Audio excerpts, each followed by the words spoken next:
Hello friends, I am Chevee. Welcome to my shed. How are you today? How's life in your world? How's things where you are? I hope everything is good and great and wonderful. I hope everything is fantastic. We got a package today from one of you, and I know what's in here. But what's in here really illustrates a point that I've wanted to talk about for a while, but I've just never really found a reason to talk about it.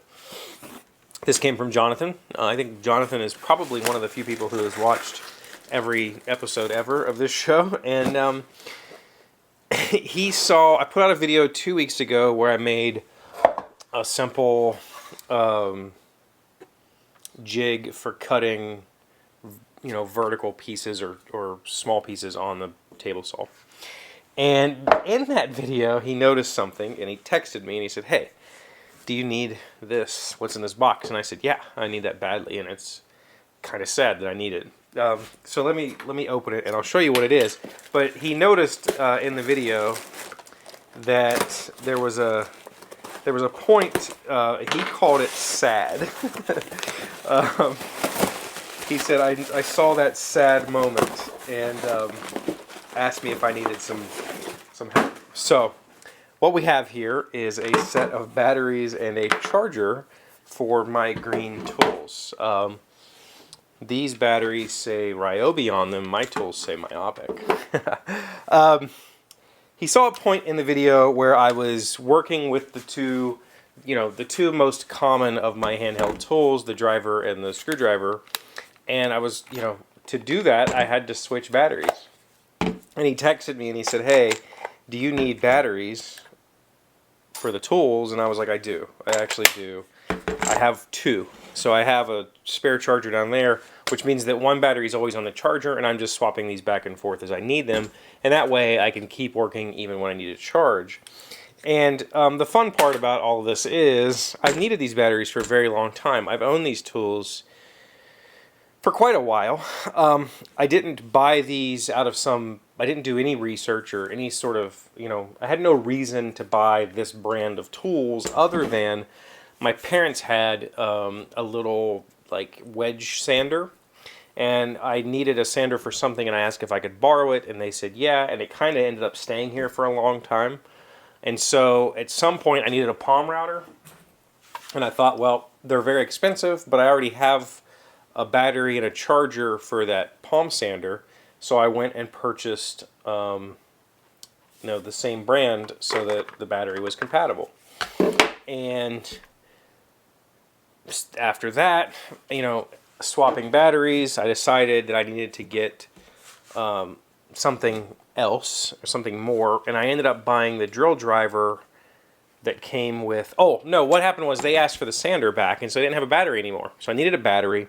I ended up buying this drill driver as a combo that came with a charger and a battery, or maybe it came with two batteries. I think it did. I think it came with both of these, two batteries and a charger.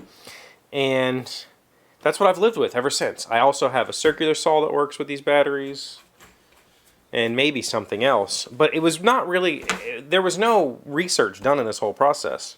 But the funny thing is, it's not funny, but it's something that bothers me.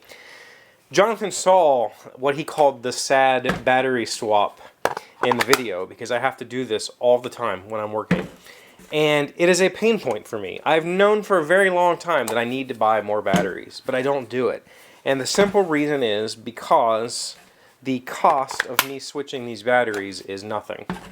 The cost of buying one of these batteries is like, I don't know, 50 bucks or something. I think you can get these for around $50.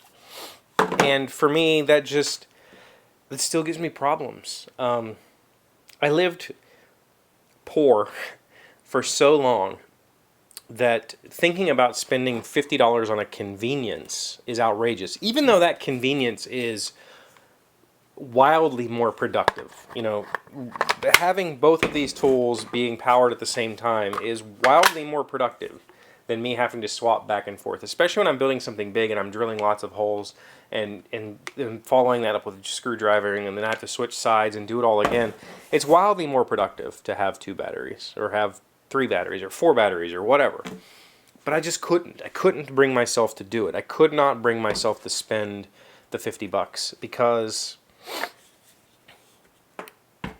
I lived without for so long. I wasn't able to,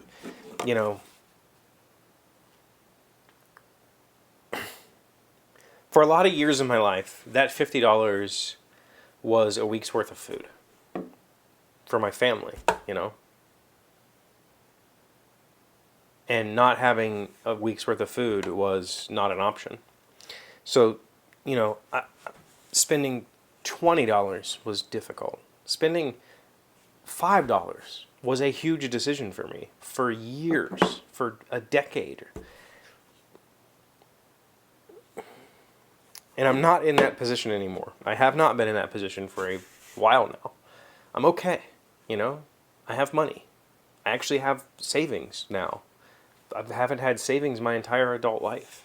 I have savings. M has helped me figure all of that stuff out, and I have money put aside, but I still can't spend $50.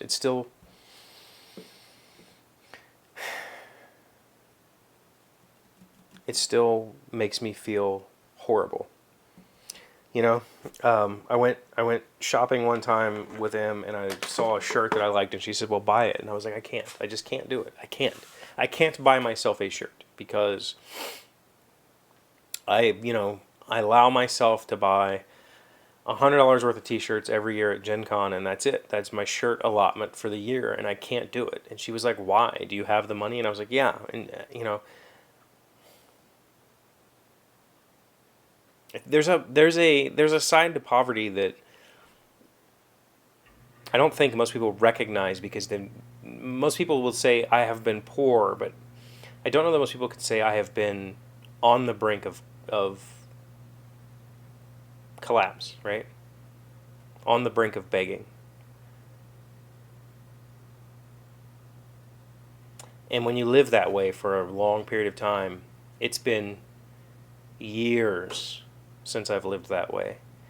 And I'm still mentally not ready to accept that I'm okay, that I have money, that I can afford to buy myself things that I need. You know, I still can't afford to buy myself everything that I want, but I don't think anybody can do that. You know, I don't think even the richest person can buy everything they want. I mean, that's not true. We know that's not true. But I think that being able to buy things like a simple battery that would make my life so much easier is such a pain point for me. It took somebody saying, I saw that just, painful, sad battery swap. Do you want me to send you some batteries? And he happened to have an extra set, and I said, okay.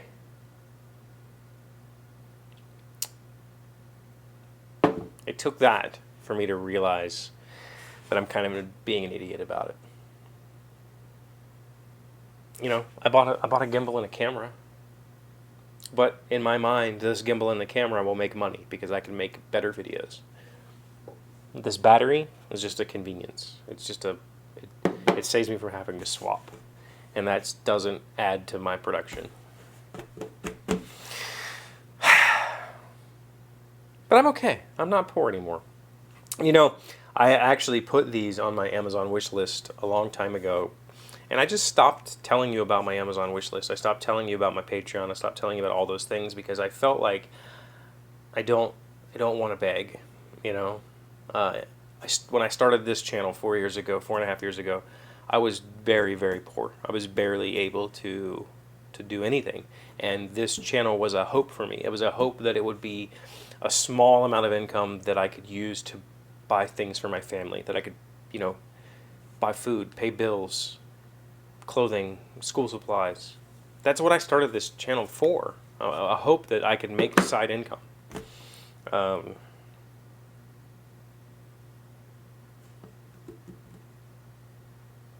at that point in my life, I had no problem saying, if you like what I'm doing here, please consider supporting me on Patreon, or please consider, looking at my Amazon wish list. I don't feel comfortable with that anymore. But when I have friends like this who recognize that I have a need and who are willing to reach out and help me out, that's pretty awesome. So thank you guys. Thank all of you who have ever watched my show. I don't think you realize that every little cent adds up, and sometimes I get a check in the mail. Every probably 3 months I get $100, and we bought a camera the last time I got paid. I usually try to put that money right back into whatever I'm doing down here.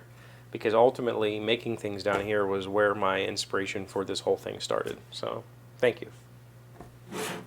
I'm gonna stop before I cry. Thank you for being here as always. Thank you for liking and commenting and subscribing and being amazing friends and wonderful people. I really appreciate you, and I will see you again tomorrow.